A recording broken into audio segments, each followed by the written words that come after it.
So hello guys, good morning. Nandito tayo ngayong araw. Isang araw na pinagpaalam muna sa ating lahat. Yun.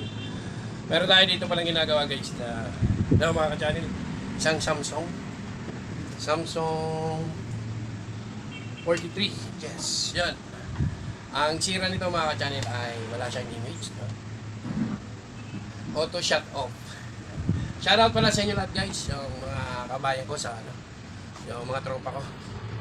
Nakaway ako last week sa nagkainuman kami. Shoutout sa inyo guys. Ayan, nakikita nyo, ayan, may ilaw siya at nag-shut off. Alam nyo na yan, pag ganyan, shut off. Ayan. Nakikita nyo guys yung ilaw na open, close, close, open, close, open. No image siya. No image, nag-shut off, panel issue. So ayan. Panel issue siya guys, papakita ko sa inyo yung Ayan guys, auto shut off, isang Samsung na 43 inches. Yan, nag-shut off, bumubukas yung ilaw at namamatay. Possible walang image, panel issue. Kasi tumutunog yung mainboard niya.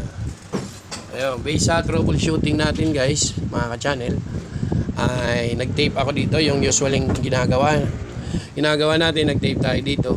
Lahat ng pin-tape natin based dun sa tracking signal nito. Wala siyang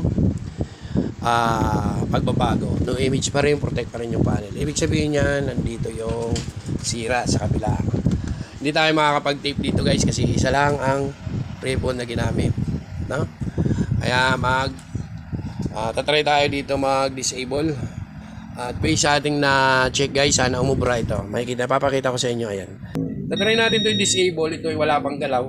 Tatry natin kung gagana. Kung magka-image siya, masira yung yung image, hindi maganda, itatry na lang natin i-disable lahat ng signal dito.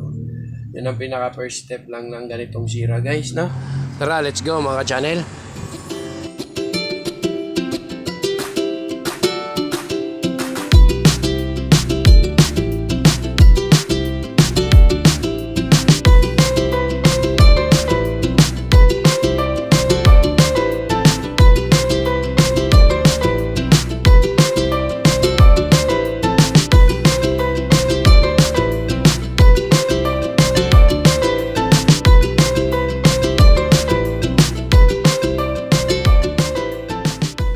Hello guys mga ka-channel, welcome back dito sa ginagawa nating Samsung. So yun, ito na siya guys, hindi na namamatay yung ilaw at meron na din siyang USB. Try ko na siya. At dito pala tayo nag-modify guys, nag-disable lang ako dito yung sa may swapping signal at saka yun, malabo lang. I-picturean ko na lang at pa-flash natin dito sa screen kung familiar kayo dito sa board na ganito. Sigurado alam nyo na kung anong gagawin nyo dito.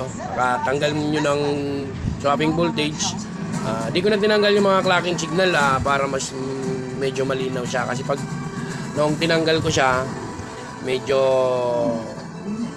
blurred yung image. Kaya yung binalik ko na lang. Ngayon okay na siya, hindi na namamatay guys yung ilaw. At nilagyan natin ng USB. Tingnan natin kung okay na yung unit na. I-observe na lang natin yan guys, mga ka-channel. Observe na lang natin yan. Then, bibigay na natin kay customer. Yan, ito. Ang kinis sa pagkakagawa guys yan. Yan. So, yan lang guys for today's video.